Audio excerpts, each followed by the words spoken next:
Yeah, so the Blood Knight is actually a melee hybrid class. I think the drawback of Blood Knights might be that players that start playing it might feel that their mobility is limited. However, they have tons of legendary essences to help them improve the ability to close the gap on enemies, as well as life-stealing abilities to help them sustain themselves in lengthy combat sequences. The kebab attack, as I like to call it, the skewer. the skewer attack is my favorite thing right now. I was like, so what's happening there? We saw it in the trailer. We see it here as well, is where they're basically able to stab an enemy, smash it around like as if on the end of a hammer. So that's.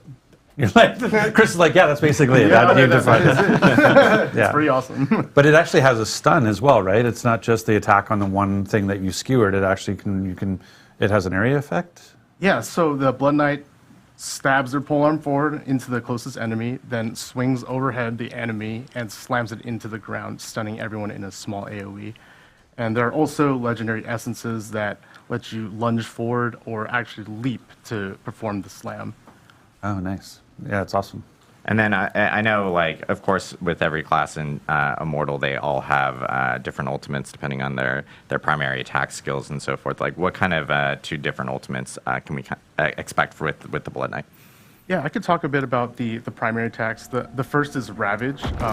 They're basically swinging their polearm around in a 3-hit combo. And right here is the ultimate, where they become a 5-hit combo with a stun at the end. And Dual wielding polearms, that's I like. And the other primary attack they have is called Shadow's Edge.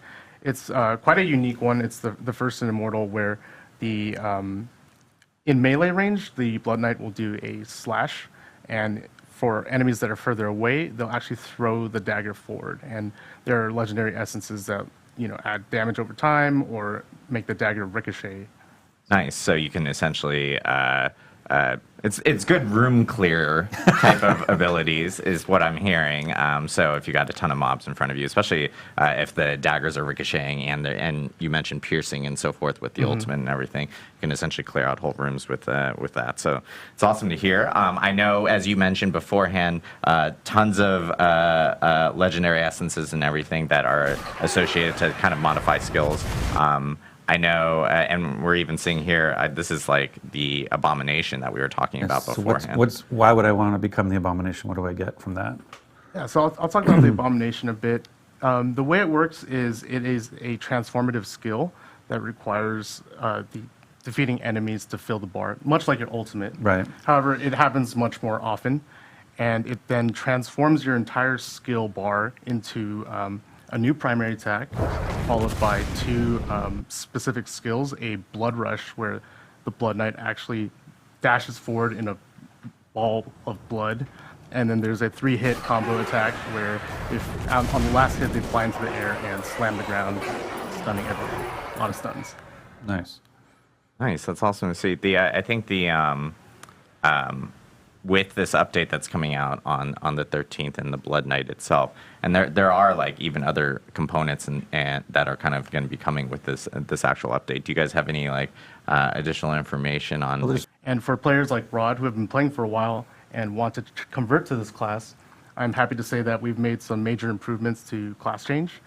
Strength and intelligence will now convert properly. I know, it's a huge request that a lot of people are asking for, yes. Yes, it's going to be great. And also, players will be able to, during the event, change to the Blood Knight on a one-day cooldown and also revert back infinitely. So if you decide you don't like playing the Blood Knight, you can revert the day of. Or if you want to try it again tomorrow, you can go ahead and change back to the Blood Knight. Nice. Awesome. And lastly, I want to talk about the Crimson Plane event. So for Immortal players that are familiar with Fractured Plane, there will be a special Crimson Plane event where there'll be. So I think a lot maybe don't know what Fractured Plane. So maybe just what's the 5-second version of what is Fractured Plane? So Fractured Plane is basically a roguelite inside of Immortal where you're able to try out all of the skills and abilities and build towards 15 levels of defeating enemies just to try out different skills. And we have other things, like I mentioned, that are coming in this actual update. I know that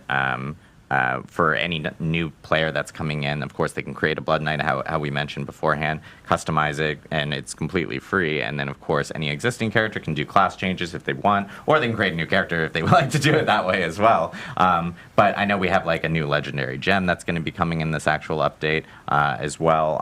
And then we even have just other like items associated with this specific patch that'll be hitting as full set well. of legendaries for the Blood Knight too. Yeah, and we're actually going to be listing out every single legendary The blog, yeah. that is available for the Blood Knight.